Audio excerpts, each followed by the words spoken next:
Okay, so our little video animation with our bird friends is just a comic relief to the introduction of conflicts. And we actually could dive a lot deeper and the different behaviors and personalities of these little birds, because we have the two in the middle that were very aggressive. We had avoiding behavior when the birds just tried to walk away from the bigger bird because they thought that he was annoying or was less than them. So there's a lot that kind of ties into that. But the last thing we want is to go about solving conflict the way those little birds did, instead of trying to find a way to mediate and head on to find some resolutions. Our conflict resolution styles are learned, and we have three main categories that comes from. And I want you guys to think about how you handle situations and where you learn to do that. Did you learn it from your family? And in some regards, these could be positives. They could be beneficial. Maybe your family did very well at handling conflict. Maybe you had parents that worked in a particular industry where they had to be more tactful and good at conflict resolution. One thing, though, that we often find, if we have households that are not quite as great as others, especially when it comes to how our parents handle problems, we oftentimes will see that reflected in the child. So if you were a child of parents who fought, or maybe there was some kind of abuse in the home, a lot of times we will find two things that happen. One is we will find children that grow up to be adults that are avoiders because they don't want to get stuck in that sort of situation. Or we could find the opposite, where the children also grow up to be adults who are a little more aggressive. And it really just depends on temperaments and things, which if you come to the session in October, the parenting tips and tricks, we'll talk a little bit about child temperaments and what some things we'll talk about. Doesn't mean it works on every kid, because not every kid is the same, just like every person and every adult isn't the same. Your mentors, your coaches, people that you're around outside of your home, and then what we see in the media, especially as we're growing up. Who did we look up to? And even as adults, we oftentimes find people that we model our behaviors after that are celebrities or some sort of icon. Our perceptions of conflict. So again, I said, I've got my boxing ring set up. A lot of times we tend to think of the negatives that come with conflict: anger, hostility, tension, anxiety, possibly violence. We always hope it doesn't get to that point, but sometimes it does. But we also have positives that come from conflict, because by realizing conflict and realizing that it does need addressed, we have working on our listening abilities. And sometimes we just need to practice that. We may go through a ton of trainings to learn how to use active listening, but if you're not actually using it regularly, a lot of times we just need to brush up on it. Inclusion. So actually having to make sure that everyone is included, because a lot of times we leave people out, and sometimes at no real fault to our own, we don't realize that until some kind of conflict comes up. Are we clarifying? Are we making sure everyone's on the same board? Are we pulling in different people to collaborate? And are we learning from things that we're doing and how to make it better? Is conflict healthy? Obviously, if we're getting to the violence side of it, probably not healthy, which is why we want to stop it before it gets there. But healthy conflict can, again, kind of reflecting off of our positives and negative, make groups work to consider other options that maybe they had not thought about before. Maybe they're incorporating more ideas. It helps to boost creativity. Creativity and creative thinking are not always going to be things that everyone is good at. But if we work together to try to solve problems, then hopefully it can be. And I also want to say real quick, all of these things, some of it is going to definitely reflect more in the workplace or when we're working with other individuals, but all of these things also work on a personal level and in the home. So again, some of it's addressed more to work environments, but that doesn't mean that this also does not work at home with other individuals on a more personal level. We're keeping groups attentive to everyone's interests and trying to hear what everyone has to say, hear everyone's ideas. We want to focus on facts rather than what our heart or our gut is telling us. It helps us to stay objective and helps us to use logic and reasoning as we try to resolve things. Unhealthy conflict, however, and these are the ones that when we look at the negatives, these are the things we typically think of. It oftentimes seems to give superiority to the person who thinks that they are right. If it is not done well and in a healthy environment, then a lot of times we are going to have a person or a group of people who just come off feeling more superior and making that very apparent. It encourages people to attack and to blame each other, which again, that's not healthy. That's not what we want to do. It creates distrust among members. And then we start to have people kind of go off in their own little groups, and that's not healthy either. It stifles creativity and collaboration, and it just really makes everyone upset. Even the ones that were coming across as superior, it adds unneeded and unnecessary stress. The main dysfunctions that we oftentimes see are we have a lack of trust. We don't trust other people. This is why we oftentimes will say, I'll just do it. Don't worry about it. I'll just do it. Any of those people in here? I'm one of those people a lot of the time, not as much as I was when I was a high school teacher, but I know as a high school teacher, a lot of times it was just, I'll just do it. I can't trust any of you people. I will do it. A fear of conflict. So you don't like having to have conflicting ideas, having to solve those problems, and you just want to avoid. And if you don't, or if you have that fear of conflict, then you're preserving an artificial harmony and you're keeping things on a level that you can maintain, but it's not real life. It's completely artificial. And that doesn't really benefit either. A lack of commitment. This is something that you may see more on a personal level. If you have had a disagreement with an individual in your family, we know this is also on other levels as well. But let's say you and your family have gone to counseling and the counselor is going to give you little homework assignments to do. And as soon as you leave, you're just dismissive and go, no, I'm not doing any of that. We meet next week. We'll get it done then.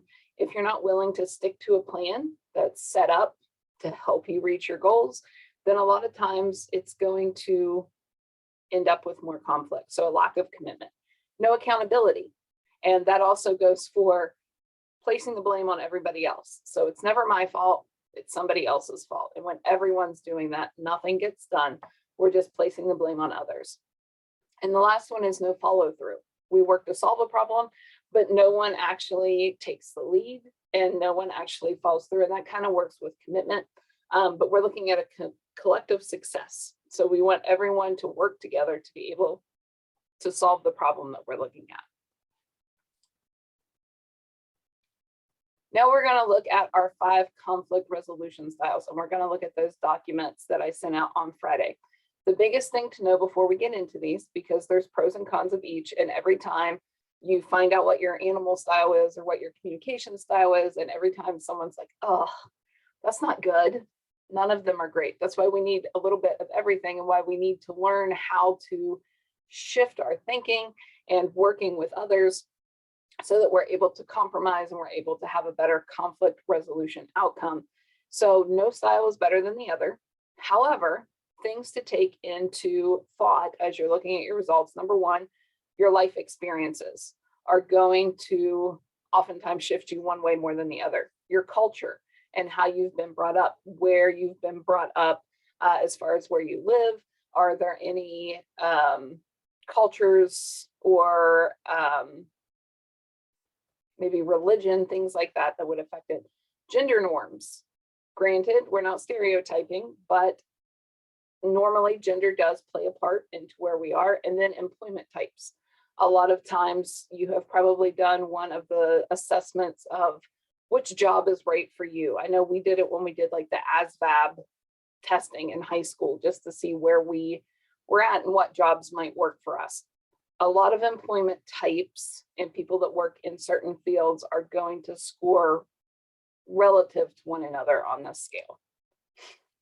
So let's look at what your results were. And in the red, I went through and I answered this too, just so I could have an updated answer of where I fell. So what you should do or should have done on our conflict management style assessment, go through and 1 through 5, 1 being always, 5 being rarely, if ever, answering these questions with how likely or how often you would use this or be in this situation, or what you would do in these situations. Once you were done with our scoring, and these are, again, these are my actual answers. So you're going to put, and I'm going to flip back and forth from screen to screen here, but we have for our forceful shark, A, E, and G, the questions A, E, and G, we're looking at this competing style. So we're going to go back to A, I had 5, E, 3, was it G, J, G, 2? Yeah, G. And we're going to write the numbers in for the letters it's giving us, and then we're going to come up with a total. Whichever is your lowest score is the conflict resolution style that you match up with most. So if you will, in the chat, if you had time to do this, let everyone know what your style was. And while we're at it, can you tell us what you do for a living or what your current position is? Because again, our employment oftentimes has something to do with that. So I'm curious how many of each type we have.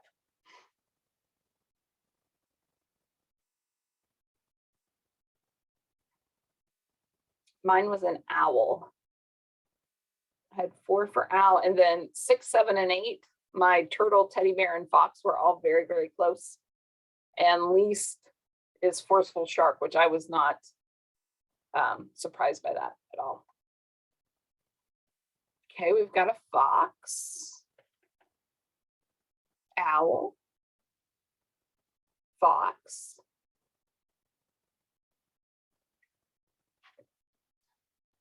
anyone a teddy bear?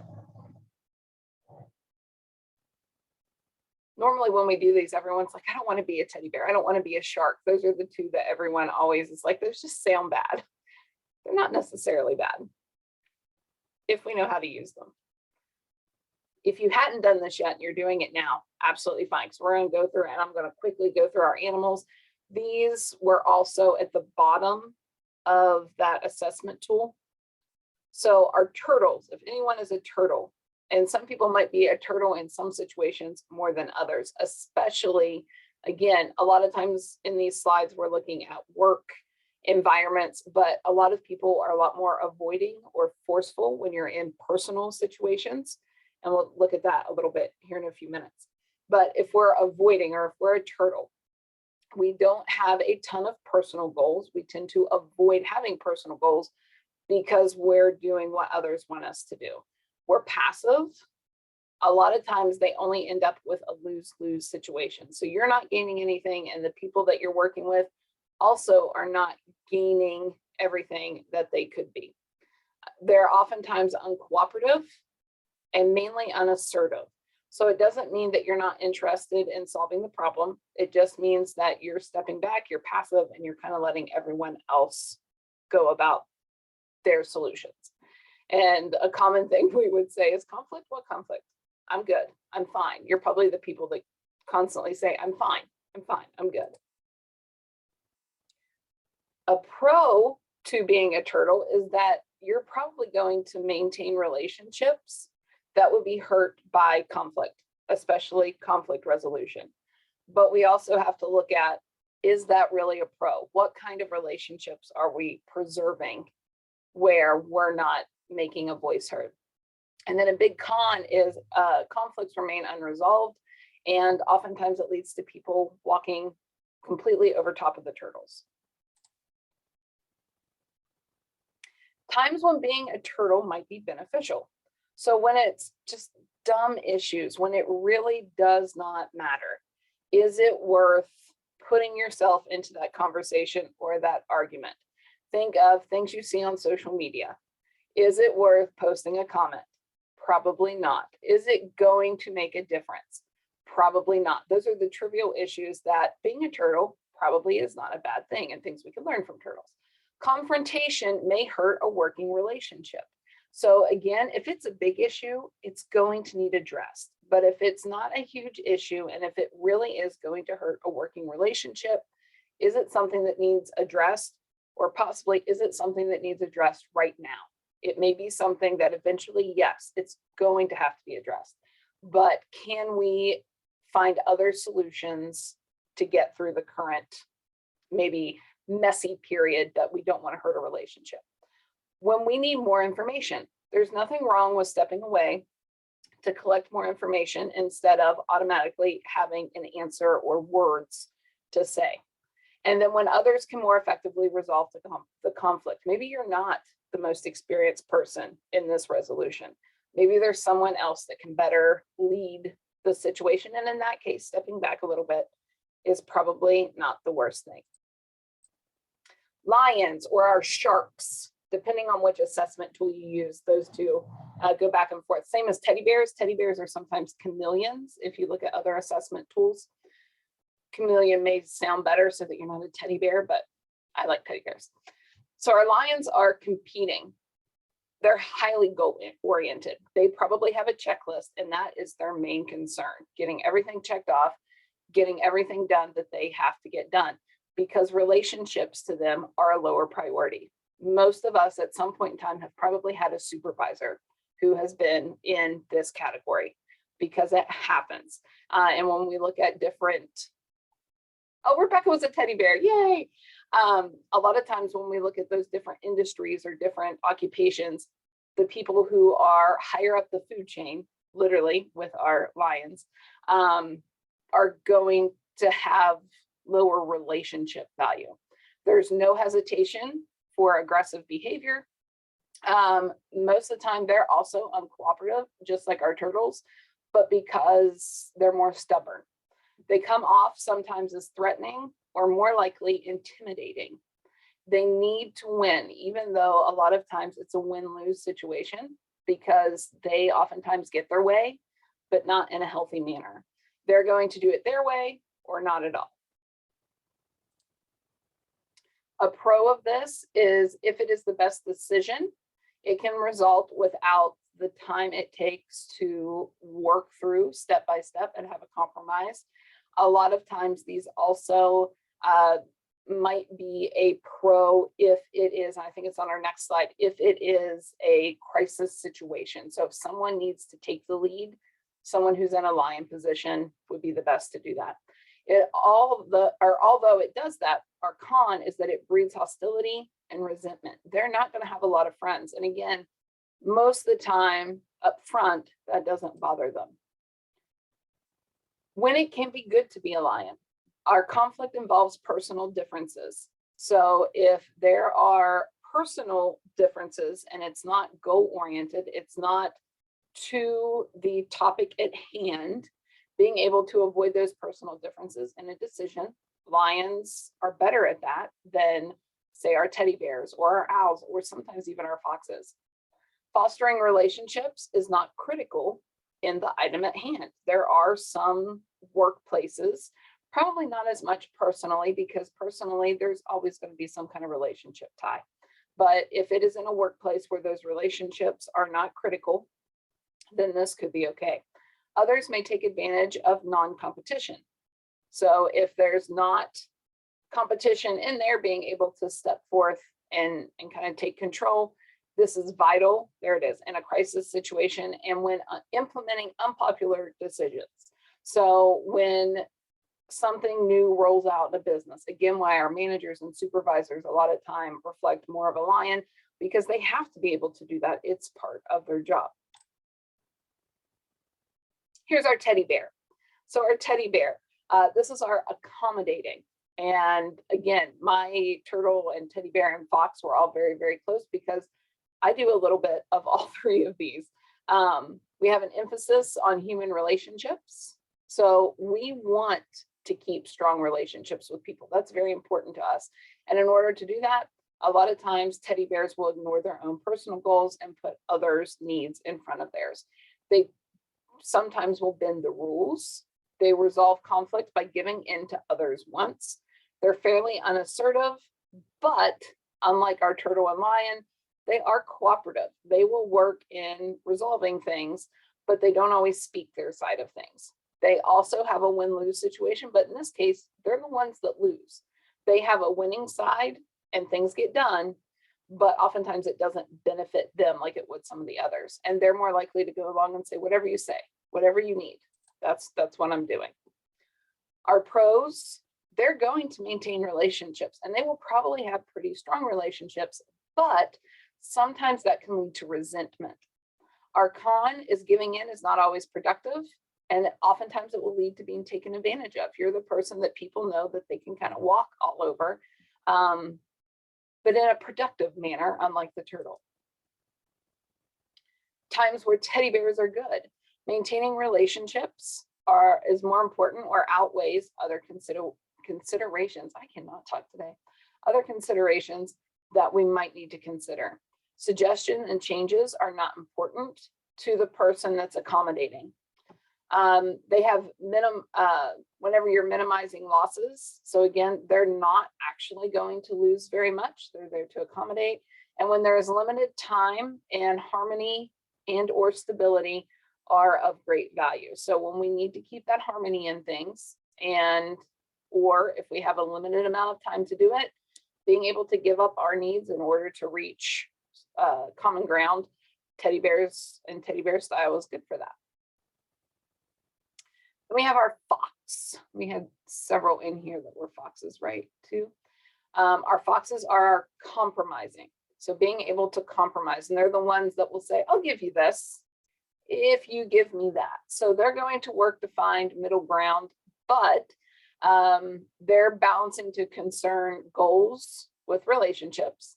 They'll sacrifice some goals as long as the other person does too. So they're not giving up what they need. They might give up some of it, but they're not giving up all of it. They're assertive and they're cooperative. And they oftentimes will have a win-lose because they're win some, you lose some, they're getting some of what they need. Or kind of the downfall with this is it's lose-lose. If you're not going to give up something, I'm not going to give up something, so neither of us win. Our pro is that maintained relationships, or you do maintain relationships while removing the conflict, but it may create less than ideal outcomes and can lead to kind of playing games. So it becomes a game of who needs what more. If you think of what you have offered, maybe buying a house or more so selling a house, a vehicle, that sort of things, where I'll offer this much, but you have to do this, or you have to throw this in too. And a lot of times that's kind of the fox mindset. Times where having that mentality and using that style is good. Complex issue that really leave no clear solution. So there's not a clear choice, and making sure that everyone works together. Conflicting people are equal in power, but have very strong opinions on varying solutions. So maybe we have a couple lions, because obviously if we have one lion, they're going to take control. But if we have more than one, then kind of falling to this fox mindset oftentimes happens. And then when there are no time restraints, so this can go back and forth a million times until everyone gets what they can agree on and the most of what they want. And then the owls. We had one owl, and I'm an owl. Again, did anyone have really close answers on yours? I know mine was really close. Our owls are our collaborators. So they value their goals and their relationships, just like our teddy bears. But their goals and relationships are much more equal to each other. Their conflicts are problems that are to be solved, and they're going to work to do that.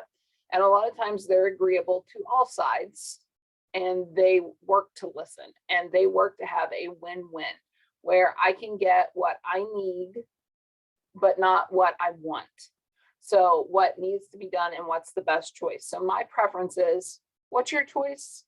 Okay, that was my choice too. And we're gonna work to collaborate on needs.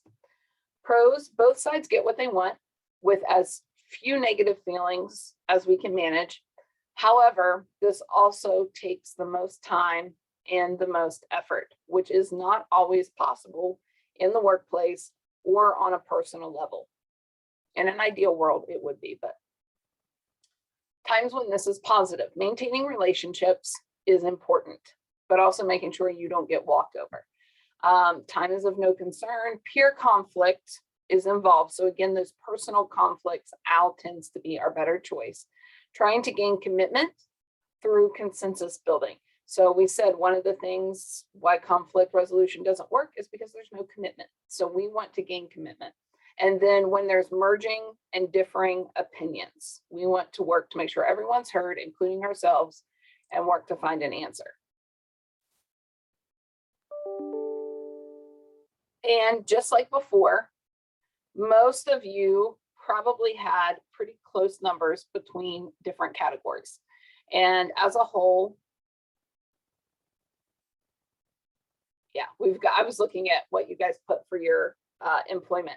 Most are pretty close to the same profession. So again, not really surprised with our answers. I wish we'd had some more to compare, but a lot of times, granted, we didn't have a horse or an alligator or a frog, but a lot of times we're more than one animal. We're more than one conflict resolution style. And the more we work at it, hopefully, the more we'll see that, because we're better able to adapt to different situations and what's going to work best. Now, when we reflect back to those negatives, our barriers to resolution, these are where hostility builds and where horrible workplaces start to arise. We have different personality styles. We know that happens everywhere. That happens with a spouse. That happens with your parents or in-laws, not just in the workplace. We're always going to have different personality styles. We oftentimes will get to name calling, which just makes everything escalate. Sarcasm. I am horrible with sarcasm. I swear it comes from teaching teenagers for almost a decade, but that is my go-to, is sarcasm when there starts to get conflict, not so much in the workplace. And I realize I do that. So I have to harness that and kind of keep it in, but I definitely retreat to sarcasm. Insults, threats, blaming. The blame is a huge one. And then we also we'll talk about active listening, but our defensive postures and language. How many people can't control your face? You can learn all the information about active listening and how to go about different situations, but your face is your tell sign. And it often is in conflict. We also have, and this will be on here in a little bit later with our communication styles, some people are not good at reading your body language. So there are also some people, and this is my husband to a T. He is like, his face and how he says things. I'm the person that I'm like, why did you say that way? And his response is always, what way? I don't know what you're talking about. I wasn't mad. I didn't say, but we have people that, they just come across that way. And that's one of the things that some people will pick up on in conflict, and it blows things up that don't need to be. So along with our conflict resolution styles, we also need our communication styles, because these work together. And these will come into play with the parenting session as well, because it kind of chooses your parenting styles in a way. So what you should have done in this one is there are 2 questions very close together on each pairing. You're picking which one out of the 2, between 1 and 2, between 3 and 4, between 5 and 6, which one you relate the most with, or that the one most typical of your personality, it says. So you're going to come through and only pick one. And then what we'll do, or what you maybe have already done, is you're going to come in, and for style 1, you're going to look at questions 1, 8, 9, 13, 17. If you had any of these that you selected, you give yourself a point. So if I go back to 1, 8, 9, 13, you can look through mine here. I don't have 1, but I have 8. I don't have 9, and I don't have 13. So I have 1 point out of all of those. And you do the same thing for each number. And again, they're worth 1 each. And then you get your total scores. And the one that you get the most in No worries, Jennifer. If you haven't gotten to do this one yet, not a big deal. You can always do it, and then we'll have the information, and I'll send the PowerPoint out to you too, so you have that. Whichever one you have the most points in is the one you relate to most. And if you look at the bottom of this worksheet, it actually puts it into 4 different styles. We're going to look at aggressive, assertive, passive, and passive aggressive, and those energetic and different styles that they put into this assessment. Most of the time, style number 1 tend to be more aggressive communicators. Style number 2 tend to be more assertive. Number 3 is more passive. And number 4 is a little more passive aggressive. Again, not all the time, because just like our pairing of animal pictures, we as adults have, hopefully some of us have gotten a little better at taking on different styles, especially with the jobs that you guys are in. So if you are a passive communicator, a lot of times passive communicators are indifferent. They tend to yield to others. They don't always express their own needs, which then can lead to misunderstanding and resentment, because people tend to walk over top of them. And this again kind of relates with our teddy bears and our turtles. They try to avoid confrontation where possible, and they oftentimes will delegate or defer to others. Physically, they tend to avoid eye contact. They have less than good posture, poorer posture. They don't say no very often. They're typically yes men, and they just go with the flow. So in statements, they may say, it doesn't matter that much, or I want to keep the peace. I don't want to mess things up. Then we have our aggressive. They're louder. These oftentimes will be our lions. They're louder, they're demanding. They tend to blame, try to intimidate, often criticize, threaten, or even attack. Now, attack does not mean physical, but sometimes it could. They issue commands rather than requests. They command respect. That's one of their number 1 wants, needs. And sometimes they can be considered a leader. They tend to have intense eye contact. They will almost stare you down to the point where it's uncomfortable. They normally will do more interrupting than listening. They use you statements rather than I statements. So you did this, not I feel, it's you statements. And they oftentimes will have intimidating postures. Statements, I'm right, you're wrong. Anyone watch Matilda? That always reminds me of the Danny DeVito. I'm right, you're wrong. I'm big, you're small, and there's nothing you can do about it. That would be an aggressive personality. I'll get my way, no matter how I have to get it, my way or the highway, and it's never going to be their fault. It's your fault. They're going to place blame. Passive aggressive. These are the ones that you just kind of have to laugh at, because if not, you get so frustrated. They appear very passive on the surface. They oftentimes feel powerless.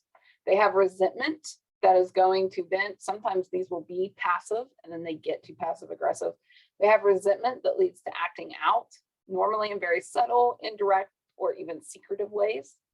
They tend to be the ones that mutter rather than confront. They don't really want to have full confrontations, but they'll mutter under their breath. They want to have the last word in there. They have difficulty acknowledging their anger, or difficulty acknowledging the fact that they have a problem.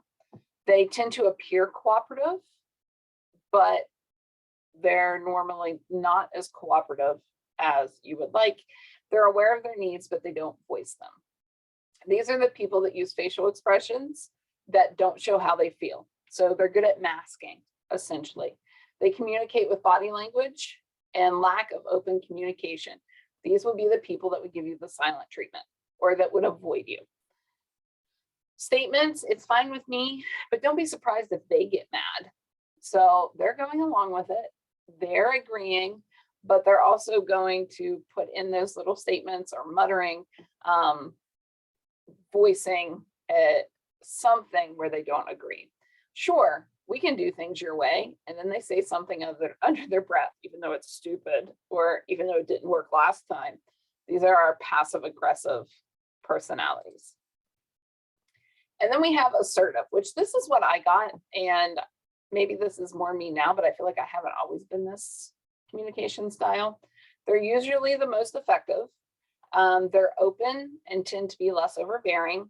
They're going to express their own needs while considering others. These are more our foxes and our owls. They aim for a win-win. They try not to place blame, and they work hard to re-emphasize both sides. They use I statements. They try to keep more comfortable amounts of eye contact. They have a more comfortable body posture, and they work to use active listening.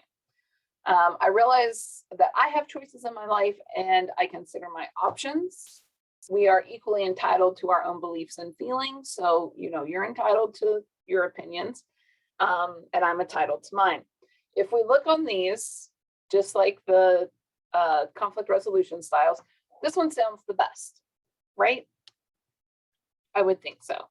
But the biggest thing to know is, just like our conflict resolution styles, we can aim for this and strive for this, but this is not going to be the best in every situation. It's also not going to be humanly possible for your communication style to be assertive every single time, because you're going to find yourself around different groups of people with different beliefs than your own, people whose relationships you value more.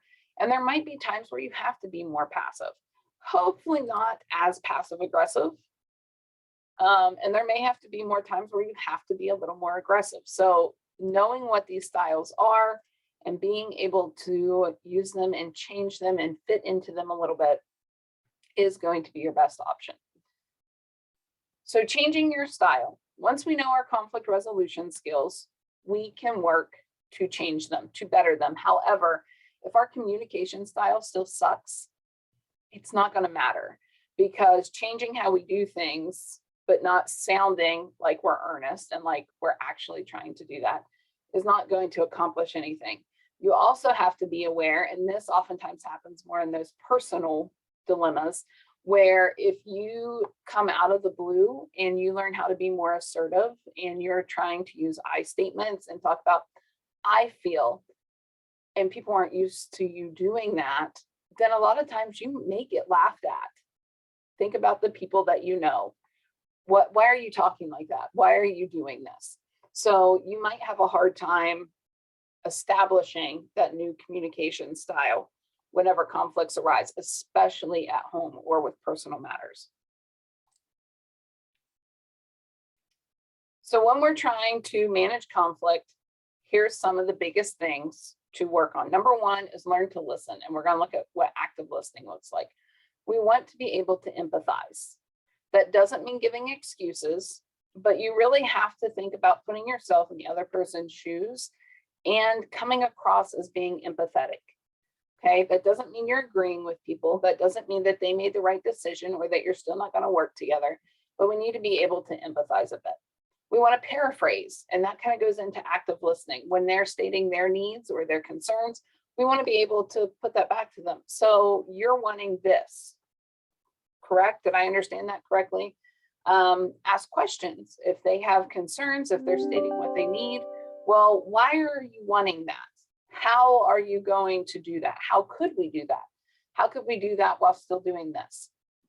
We want to use neutral language.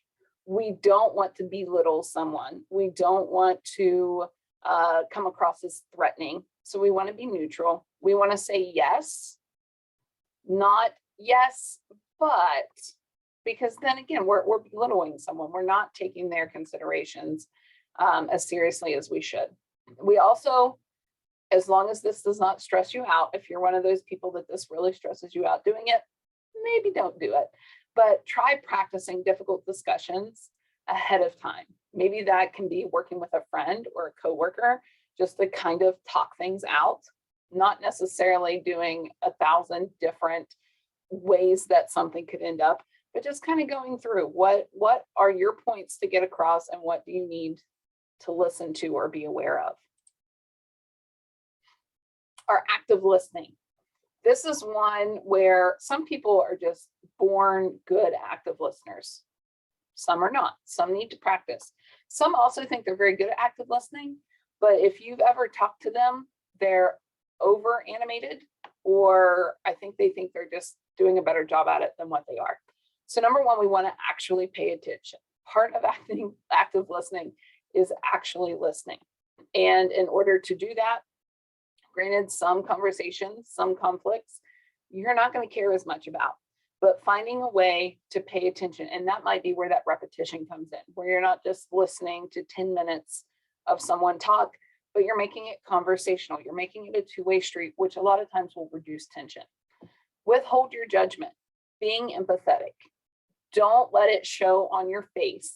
Again, if you're a person who expresses a lot with facial expressions, don't let it come across that you're judging someone. Reflecting, restating, rephrasing, clarifying. So when you said this, is this what you meant? Making sure that you're getting what they meant to come across. Summarize at the end. Make sure you summarize. Make sure you know what everyone's doing to move forward. Make sure you know what the next steps are, and sharing that information together, whether that mean a follow-up email restating, or you are sharing with one another how that worked after the conversation ended. But make sure that you're actually sharing kind of the aftermath of what's going on at the end of the conversation as well. Understand the conflict. So define clearly your own position, your own interest, your own goals. But the biggest thing with managing conflict is to listen and understand the other party. Now, we will say here in a couple more slides, we're getting close to being done, but it is impossible to resolve conflict with someone who does not want to resolve the conflict. And that sometimes might be with one of those turtles that are just completely avoiding and choosing not to participate in the conversation. Or it could be with one of those sharks or lions, where if I'm not getting my way, you're not getting yours. I don't care what you say, this is going nowhere. And if that does become the case, never be afraid to bring in someone else that can help reach a goal or situation. Hopefully that's never not being able to work out with someone who's directly above you in the workplace, or with maybe someone in your household that there's not really someone else to go to.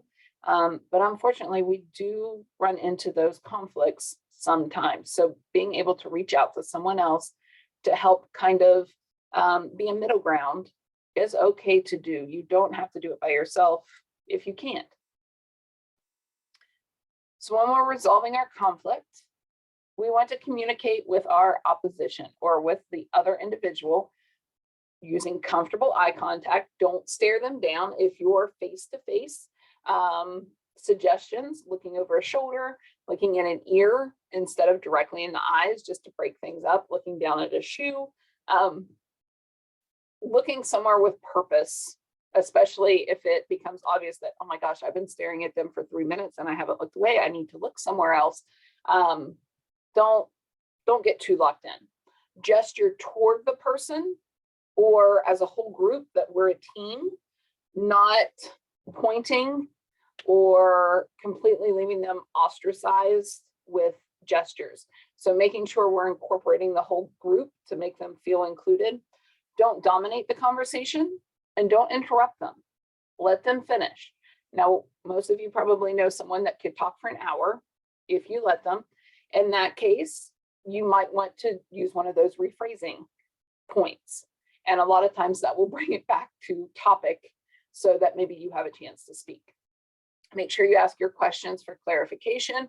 Am I hearing you correctly? Am I understanding? Repeat, rephrase, especially if there's key terms or certain points that they're very, very key on.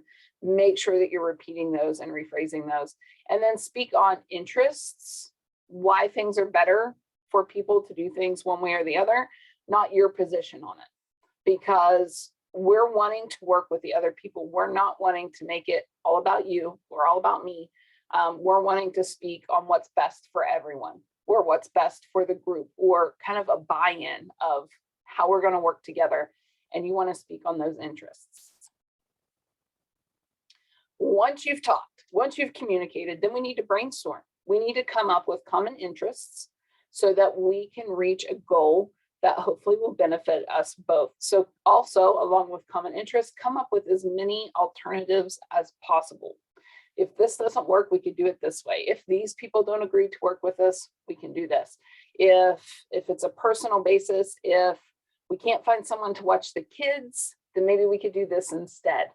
We also want to try to maximize our options to get as much bang for your buck as you possibly can in whatever way that might lead, and try to look for win-win solutions that benefit everyone. We also want to make sure that we understand the conflict. So as we review our brainstormed ideas, then we're going to work to choose the resolution that gives both sides the most, as much win-win as we can. And we also want to make sure that we're understanding the conflict in the way that, why did this arise in the first place? Has it been something that's been happening for a while that's just went unchecked and unaddressed? Maybe we need to have a conversation about things that have been happening that we just need to bring to light. If we've been that avoiding turtle because it wasn't something that was needed right now and it could be put off for a while, maybe now is the time to address that. It's developed into a bigger conflict. We need to address the little things that are happening so that we can get a bigger answer. And then we want to try it. Whatever our brainstorm solution is that we came together to select, we want to try that solution. You have to know going into it, however, whichever type of conflict management style you are and whatever gets done, you cannot be afraid of something not working. Go through with your plan. If it doesn't work, then we start all over. And hopefully we've been able to maintain enough of a good standing relationship that people are going to want to work with us if that has to happen. All right, to finish us out, you guys can turn your microphones on or type in the chat box, whichever works for you. We've got I think there's three scenarios that we're going to look at. And I want you guys to tell me what your solution would be. We're not working together. We're not actually managing this conflict unless we get some that want to talk, in which case, let's do it. But what would you do that you think would best fix this problem? Not what would you do right now without thinking about it. Don't let your feelings get involved. So scenario number one, Roxanne works in a daycare center and she's been observed arriving late to work and having a disheveled appearance. You and the other employees are doing some of Roxanne's duties to help her when she's been arriving late. When the manager shows up at the daycare center, Roxanne often wants to get credit for the work that you're doing and she is not. This makes you and the other employees angry. What would you do? And it's okay to say you'd avoid it. Remember, that's one of our choices. Right offhand, I think personally I would try pulling her to the side and talking to her about it. Okay, so Jennifer's saying we start talking to Roxanne. Okay, Rebecca agrees. So we're going to try to talk to Roxanne first. Adding more to this, what if Roxanne says, I don't care? I think at that point you have to talk with the supervisor, possibly. Okay, so we're bringing in our supervisor. Is anyone the passive aggressive type with our communication? Because remember, communication isn't always verbal. How many people are just going to stop doing what needs done for Roxanne and let her fall on her face? Anyone taking that position? There's a time in my life that I would have been that person. I don't think that I am now. I think I would be like Jennifer saying, I'd talk to Roxanne, and then if need to talk to a supervisor, talk to a supervisor. But at one time, I would have been the passive aggressive person that wouldn't have said anything to my advisor, and I probably would have just stopped doing what needed done, which probably is not going to benefit anyone other than maybe Roxanne getting in trouble.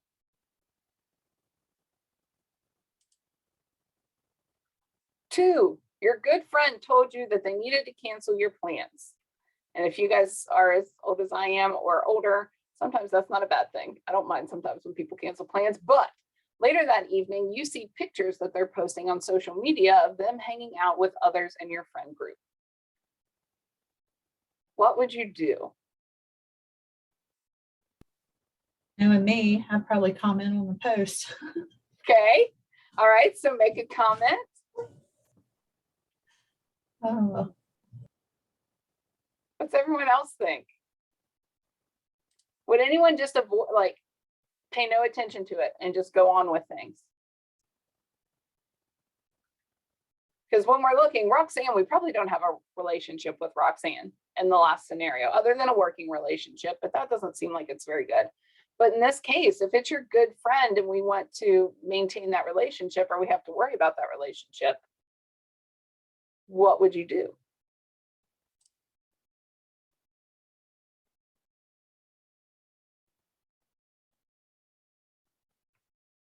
I kind of agree with Jennifer. It would depend on what I'm doing and what our plans were. If they went out doing the same exact plans that we just had to cancel, I might make a post, but then I probably would go to bed that night overthinking it and being like, why did I post that? Why didn't I just talk to them? Oh my gosh, what is she going to say? What's going to happen? So again, what we would do doesn't always render results that we want.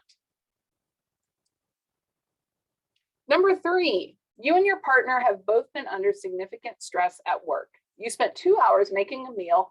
They ate it very quickly and they didn't clean up their dishes. On top of that, they also said that it was better the last time you made it. What would you do?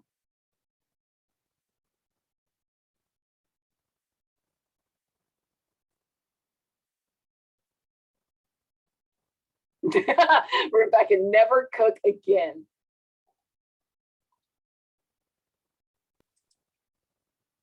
probably just get really silent to avoid any kind of conflict. Yeah. I know my mouth.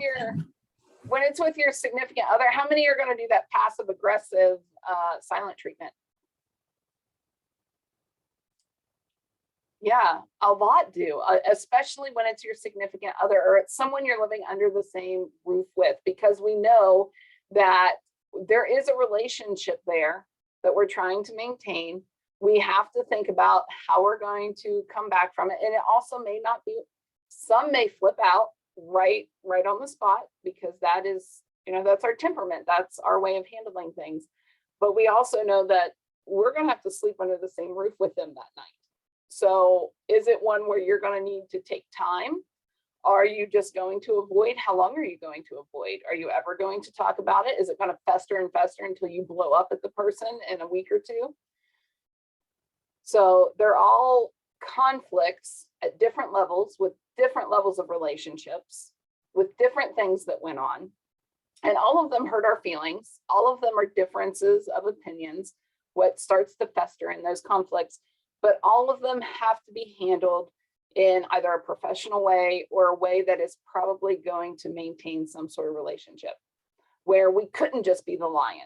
We couldn't just be the turtle. We couldn't just be whoever it might be, because there's too many factors that are up in the air. And just like every conflict, that's almost always what happens. To finish us out, remember, again, it takes 2 to solve a problem. If one person is unwilling to talk to you and work through things, or unwilling to sacrifice some things for what has to be done, not 2 lions battling head to head. Thank you, Heather. Not 2 lions battling head to head where it's just, no, I need this. Oh, I need this. But actually for the better good, you can't do it with just one person working for it. You cannot win every battle. You're not going to get your way every time. Lion, shark or not, it's just not going to happen. If the conflict becomes dangerous or physical, have a plan and walk away. Know at what point you need to step away, maybe come back to it later, maybe work on having someone else involved, but knowing at what point you are stepping away and hold yourself to that. And the last one is, you personally do not escalate. And that sometimes is very, very difficult. But don't work to escalate, work to de-escalate, because odds are someone in this situation is going to have very strong feelings, very strong emotions, and we need to work to get to the bottom of it, because it may have nothing to do with you not working. Maybe you just parked in someone's parking spot that morning. It really depends on each situation. And then I always like to put this one in here because, again, it's easy to talk about workplace conflicts because anyone who has a job is experiencing this on some level, some worse than others, but we all do it. However, when it is a personal conflict, when it is under your roof, when it is with someone that you have to sleep under the same roof with, or maybe in the same bed with that night, sometimes you are not going to be able to win those battles. You're not going to be able to overcome those conflicts. And if it ever gets to that point, know that it doesn't matter how much counseling you go to or how many trainings you sit through. Sometimes you just need help. And if that is the case, there are resources out there that you can use. These are not the only ones, but they are some that will get you help the fastest. Or if it's escalating too quickly and becomes violent, never hesitate to call 911 to get resources as soon as you can if you are in danger. Next month, September 21st, and a reminder, in October, our session was originally scheduled for the 19th. It will be on the 18th now, same time, but just it'll be on Tuesday instead of Wednesday because I'll be in Charleston, Lewisburg, somewhere doing another presentation at the exact same time, 2 to 3:30. So next one, September 21st, 2 to 3, and we're looking at cooking within limits. Part of that will be a cooking demo. We're going to look at 2 different ways to prepare tofu, which may sound gross to some people, but the reason tofu is selected is, number one, it is the one protein that has not gone up hardly any with inflation with other groceries. It's also one that has not been on short supply at your grocery stores, and you've been able to find it even throughout the entire pandemic. So we're looking at that. It is a very cheap option. We're looking at ways to save, couponing. We're also looking at other government assisted programming other than just SNAP that could be beneficial. We're looking at maximizing ingredients that might be cheaper than others to save money, especially because all groceries are going up currently. We're looking at possibilities of using SNAP for double the amount at the local farmers market. So there's going to be a lot of different things tied in there. And your homework for that one will be to share a recipe. So everyone that participates hopefully will get some recipes and we can share those with everyone as well. Thank you, Roger. Does anyone have any questions? I will share this with everyone. Actually, real quick. Last time it did not give me everyone's names for some reason, unless you talked in the chat box. So I'm taking a picture of everyone. Oh, there we go.